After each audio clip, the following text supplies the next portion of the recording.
Hi friends, అందరికీ నమస్కారం. ఈరోజు మన టాపిక్ వచ్చేసి ఈ ఏబీ ఫిలిన్ 200 ట్యాబ్లెట్ గురించి తెలుసుకున్నాం.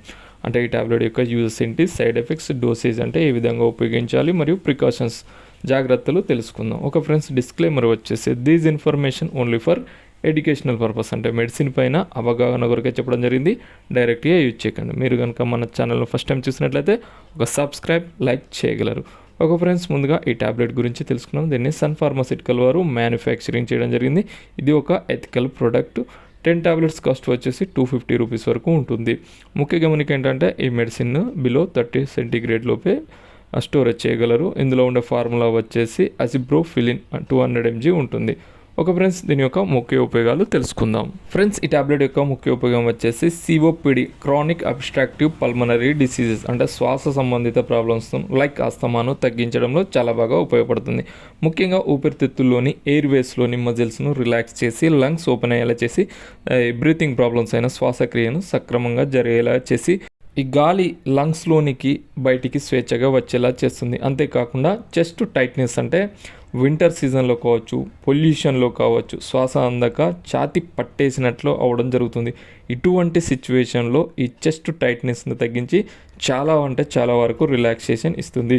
వీటితో పాటుగా వైజింగ్ అంటే శ్వాస సరిగా అందక వచ్చే సౌండ్స్ అంటే లైక్ పిల్లి కూతలను తగ్గించడంలో మరియు కఫ్ అంటే దగ్గును కంట్రోల్ చేయడంలో చాలా వరకు ఉపయోగపడుతుంది. ఇది హ్యూమన్ లైఫ్ సర్కిల్లో చాలా ఇంపార్టెంట్ రోల్ అయిన రెస్పిరేటరీ ప్రాబ్లమ్స్ అంటే శ్వాస సంబంధిత ప్రాబ్లమ్స్ను చాలా వరకు కంట్రోల్ చేసి క్వాలిటీ ఆఫ్ లైఫ్ను ఇస్తుంది. ఫ్రెండ్స్ ఓవరాల్గా ఈ మెడిసిన్ అనేది రెస్పిరేటరీ ప్రాబ్లమ్స్ను తగ్గించి బ్రీతింగ్ డిజార్డర్స్ను కంట్రోల్ చేసి చాలా వరకు రిలాక్సేషన్ ఇస్తుంది. ఒక ఫ్రెండ్స్ నెక్స్ట్ వచ్చేసి డోసేజ్ అంటే దీనిని ఏ విధంగా తీసుకోవాలి, డిపెండ్ ఆన్ కండిషన్ అంటే ప్రాబ్లం యొక్క తీవ్రతను బట్టి నార్మల్గా డాక్టర్స్ ప్రిస్క్రైబ్ చేయడం జరుగుతుంది. నార్మల్గా అడల్ట్స్ అంటే పెద్దవారు డైలీ ఫుడ్ తీసుకున్న తర్వాత ఒక టాబ్లెట్ చొప్పున తీసుకోవచ్చు. ఇది తీసుకున్న ఫ్యూ మినిట్స్లో దీని వర్క్ స్టార్ట్ చేయడం జరిగి సెవరల్ అవర్స్ అంటే చాలా టైం వరకు రిలాక్సేషన్ ఇస్తుంది. బట్ డాక్టర్ సలహా మేరకే తీసుకోగలరు. ఇటువంటి శ్వాస సంబంధిత ప్రాబ్లమ్స్, రెస్పిరేటరీ ట్రాక్ ఇన్ఫెక్షన్స్ ఉన్నట్లయితే చెస్ట్ ఫిజిషియన్ను కన్సల్ట్ కాగలరు. ఒక ఫ్రెండ్స్ నెక్స్ట్ వచ్చేసి సైడ్ ఎఫెక్ట్స్.